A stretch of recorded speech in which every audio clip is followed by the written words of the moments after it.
저희 오늘 30분 동안 좀 우리 아이 약물 치료에 대해서 한 30분 동안 간단히 알아보도록 하겠습니다. 사실 보통은 이제 저희가 부모님들께서 뇌전증 처음 진단받고 이제 약물 치료를 시작해야 된다라고 했을 때 부모님들께서 이 뇌전증이나 약물 치료에 관해서 궁금증이 되게 많을 수 있는데 오늘 30분 동안 이 부분 관련해서 몇 가지 좀 짚어보도록 하겠습니다. 넘겨주세요. 저희가 뇌전증이라는 표현에 대해서 되게 궁금해하실 수 있는데요. 뇌전증이라는 표현은 이제 국어대사전에서도 이제 등록되어 있는 말이고, 뇌 전기 활동에 이상이 있다라는 표현을 이제 뇌전증이라고 정의를 하였습니다. 경련을 일으키고 의식장애를 일으키는 발작 증상이 되풀이해서 나타나는 병을 뇌전증이라고 하게 되고요. 뇌전증 환자의 20%가 소아청소년으로 좀 많이 있습니다. 아래 그래프에서도 소아청소년들이 이제 성인 20대, 30대에 비해서는 좀 더 많이 있고, 나중에 어르신 연령 되었을 때 이제 또 다시 많이 증가하는 양상이 보이고 있습니다. 저희 경련이랑 뇌전증을 구분을 해야 되는데요. 경련은 발작이랑 혼용해서 이해하시면 되고, 경련이나 발작은 되게 일시적입니다. 그래서 경련은 뇌신경에서 전기활동에 이상을 아까 뇌전증이라고 말씀드렸는데, 경련은 일시적으로 나타나는 증상입니다. 저희가 머리에서 이제 여러 가지 활동을 하게 됩니다. 보고, 듣고, 말하고 뭐 여러 가지를 하게 되는데, 집으로 생각을 하시면 이제 뭐 뒤쪽에선 주로 보고, 뭐 앞쪽에선 주로 판단하고 뇌에서도 영역이 이제 구분이 되어 있습니다. 근데 이런 부분 관련해서 뭐 예를 들면 집에서 보셨을 때 전기 활동이 갑자기 정전이 되거나 하면은 뭐 집안의 전기 제품 다 쓸 수 없을 거고, 아니면 합선이 되거나 한쪽에 좀 전기 활동이 너무 많아지면 뭐 예를 들면 부엌에 전기 제품을 사용하지 못한다. 뭐 이런 상황이 이제 머리에서 비슷하게 나타나는 것을 경련이라고 생각을 하시게 됩니다. 그러면 이제 아이가 뭐 멍해지거나 한쪽 팔에 힘이 빠지거나 아니면 뭐 스스로 약간 뭔가 되게 이상한 느낌이 들거나 이런 여러 가지 소견을 보일 수 있는데, 이런 한 가지 증상을 보인다고 해서 예를 들면 집안에서 정전이 한 번 났다고 앞으로 그 집에서 계속 정전이 날지는 저희가 알 수 없듯이, 경련 한 번 한다고 바로 뇌전증으로 진단이 되는 것은 아닙니다. 한번 보실게요. 그러면 이 뇌신경의 전기 활동에 대해서 조금 알아보겠습니다. 전기 활동은 기본적으로 이제 뇌에서 저희 그 신경세포에서 이제 전기 신호가 만들어져서 다음 신경세포로 이동을 하게 되는데, 그 신경세포에서 전기 신호가 만들어지는 원리가 나트륨 통로를 통해서 이제 나트륨들이 신경세포 안으로 들어오게 되면 그걸로 인해서 전기 신호가 많이 만들어지게 되고, 그 전기 신호가 이제 다음 신경세포로 이동을 하게 됩니다. 근데 여기서 전기 신호들이 신경세포 사이를 통과할 수는 없기 때문에 거기서 이제 소포라는 주머니들이 작용을 하게 되는데요. 전기 신호가 신경세포 끝에 이제 끝까지 도달하면 그 소포라는 주머니 안에서 그 신경 전달 물질들이 다음 신경세포로 이제 신호를 보내게 됩니다. 근데 그 신호 중에 이제 흥분성이 있고 억제성이 있는데, 뭐냐면 흥분성 신호는 비정상 전기 신호를 더 이제 늘리는 역할을 하게 되고요. 억제성 신호는 비정상 전기 신호를 조금 낮추는 역할을 하게 됩니다. 이걸 다 설명드리는 이유는 이제 수많은 항경련제 약물들이 이러한 작용들을 이용을 해서 이제 작용을 하게 됩니다. 그래서 약간 그냥 봐주시면 도움이 되실 수 있습니다. 다음 보시겠습니다. 근데 뇌전증은 경련이랑 다르고요. 뇌전증은 이제 다음과 같은 상황에서 의료진들이 진단을 하게 됩니다. 뭐 예를 들면 24시간 이상의 간격을 두고 경련을 유발되지 않은 경련, 열이 없었거나 열도 없고 많이 잠도 부족하지 않았고 이런 상황에서 하는 경련을 2번 이상 하거나, 아니면 한 번의 경련을 한 다음에 뇌파나 여러 가지 검사를 했더니 또 경련을 할 수 있겠다라고 진단이 되거나, 아니면 어떤 나이에서 어떤 식으로 뭐 경련을 해서 또 어떤 약이 잘 듣고 앞으로 경과는 이렇다. 뇌전증 증후군으로 진단을 됐을 때 이런 상황들에서 뇌전증으로 보통 이제 담당 선생님이 진단을 하시게 됩니다. 그러면 이제 저희가 뇌전증이 생기는 이유가 궁금하실 수 있고, 크게 나누면 이제 뇌에 어떤 상처가 있거나 아니면 어떤 검사들을 쭉 다 해봤을 때 원인이 나오지 않는 특발성으로 많이 분류를 하게 되고, 그리고 요즘은 이제 그 특발성 중에 알고 보니 유전적 소인이 좀 있더라. 이런 부분들이 좀 알려져 있습니다. 네, 다음 보실게요. 그러면은 이제 부모님들 좀 많이 궁금하실 수 있는 게 뇌전증을 치료받자라고 하면은 되게 낯선 이름의 약물들 먹어야 되고, 또 그 약물들 되게 오래 먹어야 되고, 그러면 또 뇌전증이란 말도 너무 낯설고 해서 이거 치료받아야 되는지가 되게 궁금하실 수 있는데, 의사 선생님들한테 이거 치료받으라고 하면은 치료받는 걸 좀 권해드립니다. 왜냐하면 그래야 아이들이 보다 안전하고 편안하게 지낼 수 있습니다. 대표적인 경련이 위험한 상황들은 이제 집안에서나 일상생활에서 많이 확인하실 수 있는데요. 뭐 부엌에는 이제 불도 있고 칼도 있고 되게 위험할 수 있고요. 횡단보도 같은 곳, 이제 아이가 제한된 시간 내에 빠르게 빠져나와야 하는 곳도 있고요. 그리고 뭐 수영장, 뭐 경련하면 이제 위험한 상황들 대표적인 두 곳이 이제 수영장과 높은 곳입니다. 높은 곳이라는 곳은 뭐 이제 학교에서는 예를 들면 평균대라든가 아니면 계단을 오르는 상황도 되게 위험할 수도 있고요. 그래서 이런 경련의 위험한 부분은 언제 생길지 모르기 때문에 그래서 저희가 치료를 받는 것이 아이의 안전에 많은 도움이 될 수 있습니다. 그리고 일부 뇌전증은 얼마나 빨리 치료를 받는지에 따라 또 지능까지도 영향을 미칠 수 있기 때문에 뇌전증을 치료받는 것을 권해드립니다. 그래서 그러면 이제 치료를 하기로 했어요. 그러면은 이제 완치가 될지도 되게 궁금하실 수 있고, 진단에 따라 다릅니다. 근데 모든 경우의 수를 다 따졌을 때 일반적으로 50%는 치료약 하나로 경련이 조절되고, 전체, 그러니까 총 3분의 2 정도로 이해를 하시면 되는데, 전체 3분의 2 정도는 치료약 하나나 두 가지로 경련이 조절됩니다. 정확히 말씀드리면 이제 나머지 3분의 1에서 치료약 세 가지나 이제 다른 옵션들 좀 고려해 봐야 되는 상황으로 이제 저희가 흐름이 진행되고요. 약을 그럼 한 가지나 두 가지 복용하면서 경련이 2, 3년 이상 없다. 그러면 그때 저희가 항경련제를 이제 좀 줄여서 끊어볼까까지 얘기가 나올 수도 있습니다. 그리고 어떤 뇌전증은 꼭 증상뿐만이 아니라 뇌파로도 결정을 하게 될 수 있습니다. 그러면 이제 그 지시에 따라서 항경련제를 중단을 하게 되고 또 빠르면 2년, 뭐 아니면 5년, 10년까지 보는 경우가 있는데 수년간 증상이 없으면 그때는 완치 판정이 이루어지기도 합니다. 완치라는 부분은 뭐 나중에 예를 들면 병무용 진단서 아니면 이제 운전면허 이런 부분에서 이제 그런 소견들이 필요할 수 있어서 처방받은 약물을 꾸준히 복용하고 그리고 약물 관련해서 이제 부작용들이 많이 우려되실 수 있는데 그런 부분 아니면은 약물을 먹었을 때 뭐 힘든 점 그런 부분은 절대 그냥 끊지 마시고 담당 선생님과 직접 상의하는 것이 완치에 이르는 가장 빠른 길이로 말씀드릴 수 있겠습니다. 만약 이제 경련이나 발작을 하게 되면 보통 다음과 같은 흐름에 따라서 진료를 받으시게 될 것입니다. 뭐 일단 어떤 식으로 아이가 경련을 했는지, 뭐 아이가 지금 의식은 괜찮은지, 뭐 반응은 괜찮은지, 뭐 대화 잘하는지, 뭐 그런 신경학적 검사를 하게 되고 머리에 그런 그 신경 전기 활동은 괜찮은지 보는 게 뇌파고요. 그리고 머리에 뭐 다른 아까 말씀드린 뭐 뇌 상처 그런 거 없는지 뇌 영상을 보게 됩니다. 그래서 뇌전증으로 진단이 되면 일반적으로 약물 치료를 먼저 시작을 하게 될 거고요. 약 두 가지 약제 정도 먹어서 경련이 조절될 수도 있고 또 세 가지 이상 약제를 먹어야 되는 상황, 그러니까 약물에 잘 안 듣거나 치료가 어려운 뇌전증으로 진단이 될 수가 있습니다. 이런 경우에는 저희가 다시 검사들을 하게 되면서 뭐 약물 치료나 수술을 하게 되거나 식이요법이나 미주신경 자극술 같은 상황을 고려하게 됩니다. 저희가 항경론제에 대해서 20가지 정도 말씀을 드리겠습니다.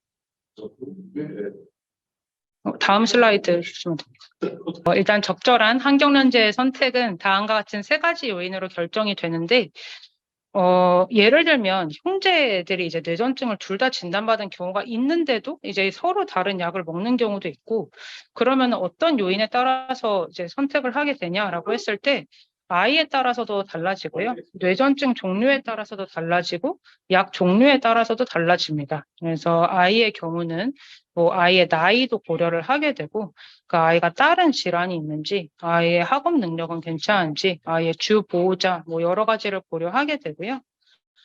뇌전증의 종류는 뭐 아이가 어떤 경련을 하는지, 뇌전증은 어떤 종류인지, 뇌전증 증후군은 어떤 종류인지, 뭐 아니면 치료가 어려운지 이런 부분 다 감안하게 됩니다. 약은 이제 기본적으로는 효과와 안전성은 거의 아까 말씀드린 약들이 다 이미 입증은 되었지만 그래도 어떤 뇌전증에 어떤 효과가 잘 되는 약들도 있고 작용 방식도 다르고 또 이제 아이가 먹을 수 있는 제형이어야 되고 반감기 아이가 뭐 하루 한 번 먹는 게 낫다 아니면 하루 두세 번이든 일단 그런 여러 가지 그러니까 먹는 양식을 다 고려해서 보호자분들과 상의하면서 결정을 하게 됩니다.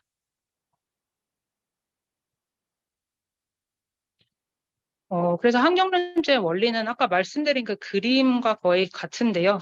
아주 크게 단순하게 말씀드리면 아까 말씀드린 그 나트륨 통로를 조절을 하게 되는 게 하나 있고 그 약들이 거의 대부분이고요.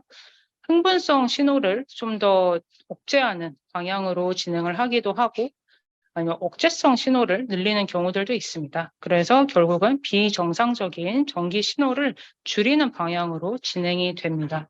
그리고 그래서 목표는 그 이상 현상을 뇌 전기 신호의 이상 현상을 조절하는 것이 항경련제의 원리라고 생각하시면 되겠습니다.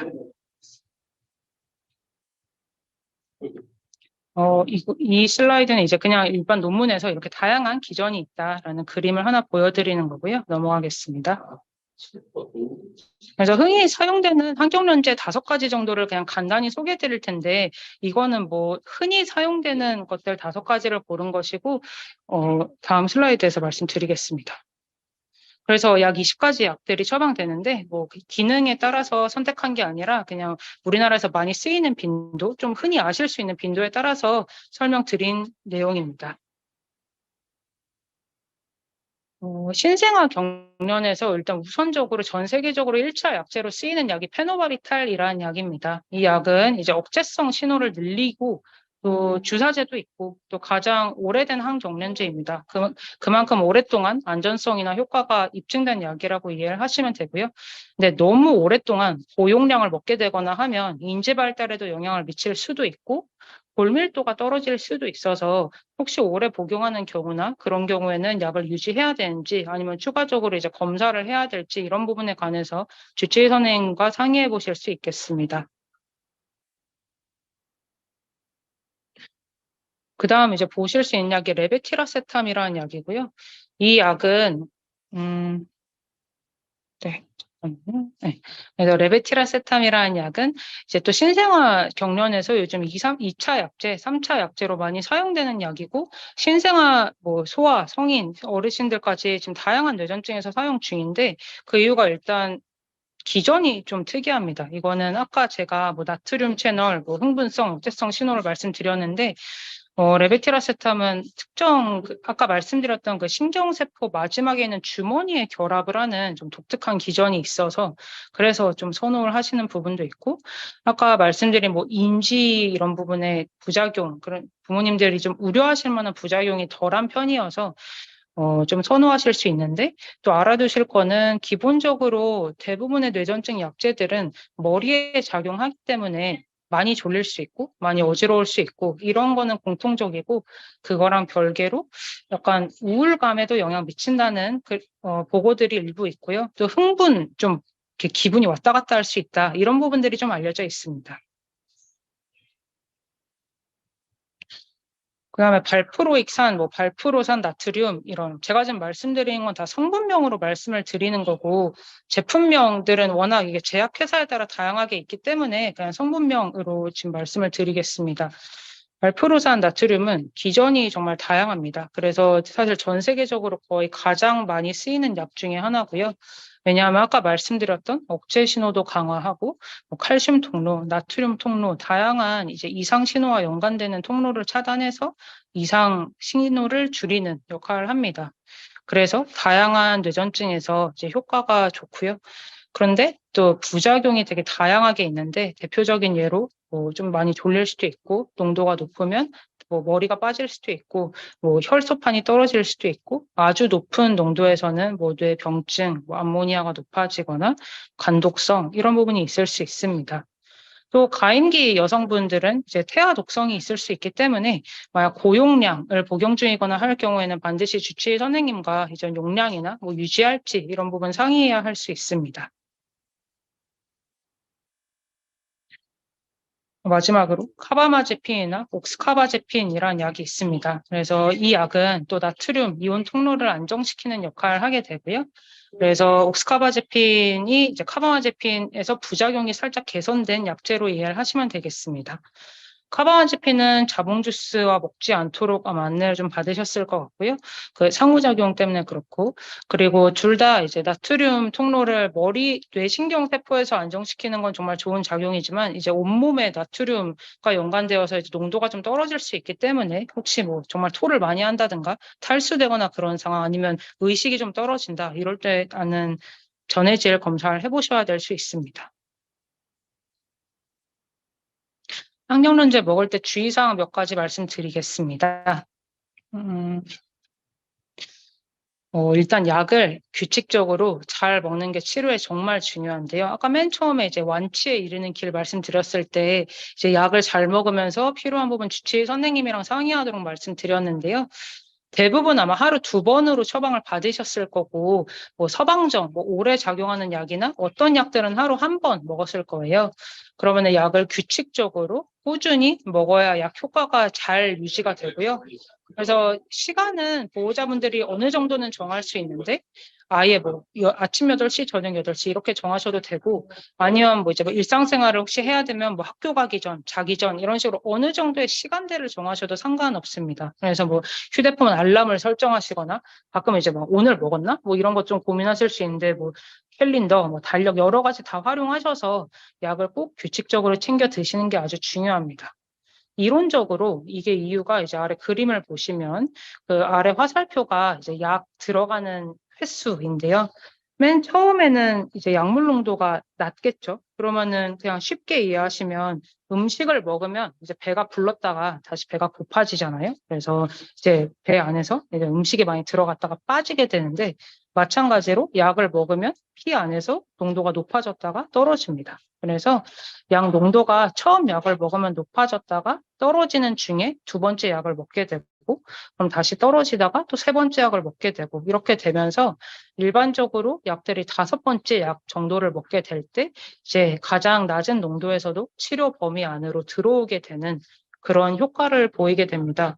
즉 약물을 계속 먹으면서 약물 농도가 피 안에서 치료 범위 내에 들어가게 되는 게 약물 치료의 아주 중요한 이제 작용인데 약을 만약 한번 빼먹었으면 지금 보라색 선에서 아래 그 점선을 확인하시면 되는데 거기서 이제 약물 농도가 쭉 떨어지기 시작하고 그것을 다시 치료 범위까지 회복을 하려면 한 번이 아니라 여러 번을 먹어야 될 수 있습니다. 그렇게 되면 치료 범위에서 떨어진다는 건 무슨 뜻이냐면 이제 그야말로 극단적으로 경련할 수 있다. 이런 부분이 있기 때문에 약을 규칙적으로 먹는 게 정말 너무 중요합니다. 네, 다음 보시겠습니다. 또 약 먹을 시간 놓치면 되게 당황하실 수 있는데 사실 한 번 정도 이제 뭐 9시에 먹어야 되는데 12시에 깨달았다. 그럼 바로 드시면 되고요. 다음 약은 기존 시간에 그냥 그대로 복용하시면 됩니다. 그런데 약을 이제 뭐 예를 들면 9시에 먹는데 9시에 먹은 걸 이제 오후 막 9시에 떠올랐어요. 아, 근데 아침 약을 안 먹었네? 그러면은 2알 먹어야지 이게 아니라 다음 시간에는 약을 그냥 정량대로 먹는 게 중요합니다. 왜냐하면 치료 농도라는 게 아까 제가 음식 뭐 말씀드렸는데 막 뭐 아침을 안 먹었기 때문에 점심을 2배로 먹지는 않듯이 그런 식으로 이제 약을 많이 먹다가는 치료 농도를 초과해서 좀 약의 부작용이라든가 그런 어떤 약들은 좀 극단적으로 독성이 있는 경우도 있습니다. 그래서 독성까지 또 이거 걱정하지 마시고 부작용을 그냥 줄이는 여러 가지 점을 고려해서 약은 제때 정량을 먹는다라고 이해를 하시면 되겠습니다.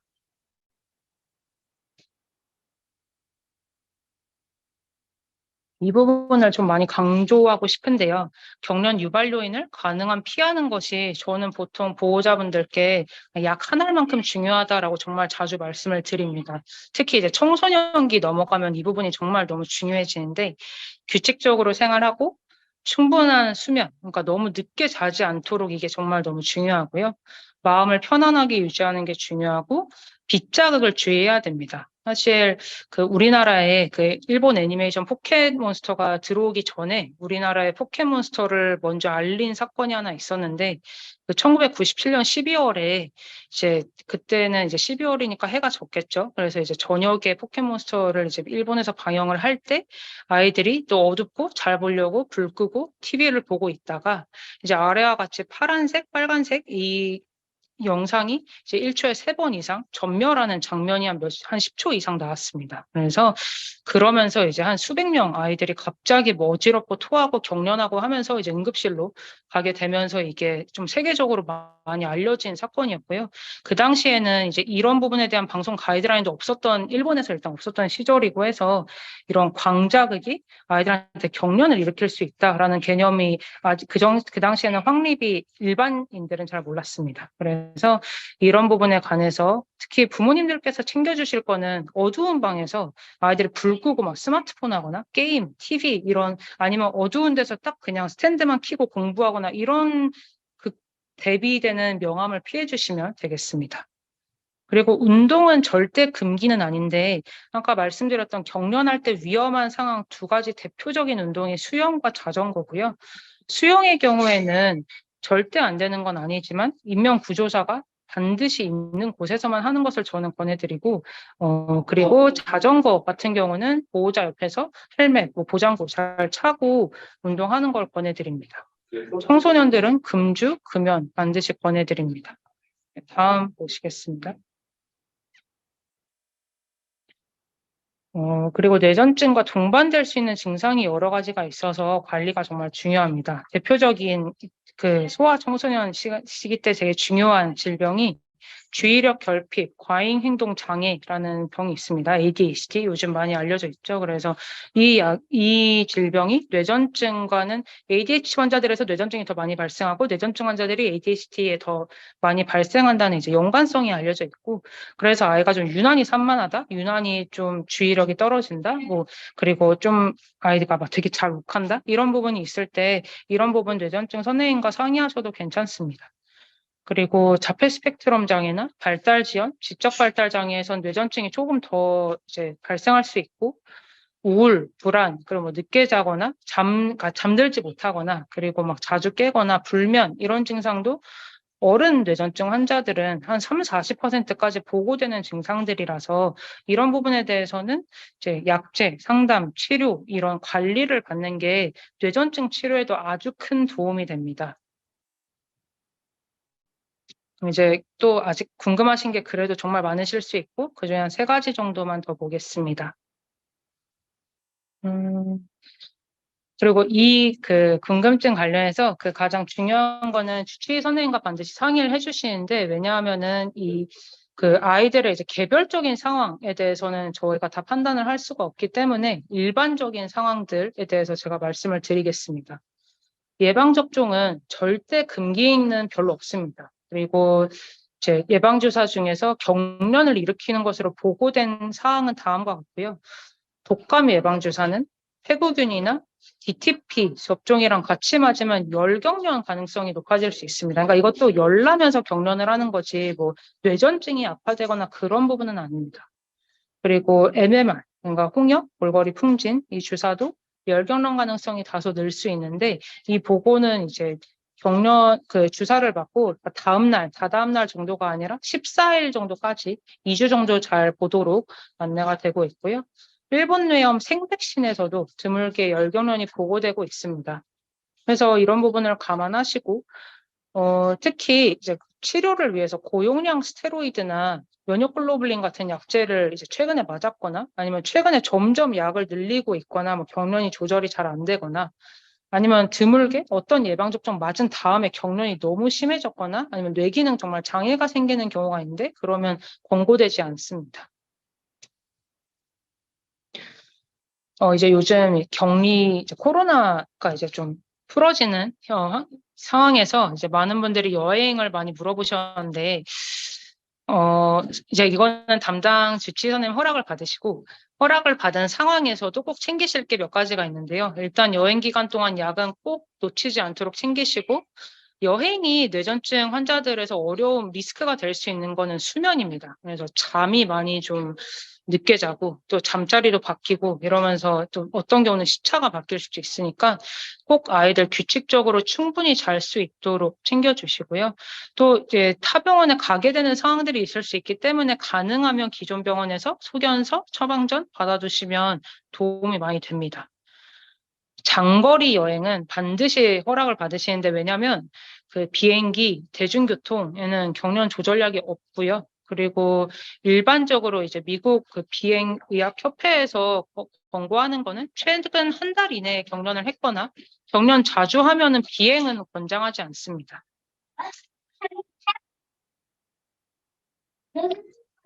네, 마지막으로 도움이 되거나 이제 먹으면 안 되는 약들이 좀 궁금하실 수 있습니다. 그래서 항경련제 약제에 따라서 어떤 약들은 좀 도움이 될 수도 있고 뭐 그런 부분이 있어서 그건 주치의 선생님과 상의하시면 도움이 될 수 있고요. 한약을 좀 많이 물어보실 수 있고 한약은 저는 권하진 않습니다. 왜냐하면 의사들이 한약 성분 모르고요. 그리고 아까 제가 약물 농도를 되게 일정한 범위 내에서 잘 유지하는 게 중요하다고 말씀드렸는데 한약은 약물 상호작용이 있을 수 있고 그러면 항경련제 농도가 바뀔 수 있기 때문에 그럼 저희가 좀 치료에 어려움이 생기고 드물게 간독성 생기면 정말 치료 너무 어려워집니다.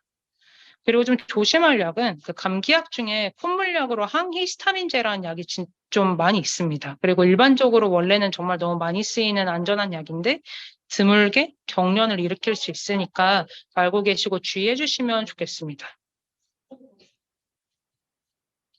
네, 그래서 요약입니다. 뇌전증은 뇌의 전기활동의 이상으로 인해서 경련이 되풀이해서 나타나는 병이고요. 1차 치료는 약물 치료입니다. 그래서 적절한 치료를 잘 받으시면 이제 자녀분들이 안전하고 편안하게 생활하는 데 큰 도움이 됩니다. 되게 가장 중요한 거는 약을 규칙적으로 꾸준히 먹고 경련 유발 요인을 피하고 필요한 부분 주치의 교수님과 꼭 상의하시는 것을 권해드립니다. 네, 늘 아이와 함께 건강히 지내시면 좋겠습니다. 네, 감사합니다.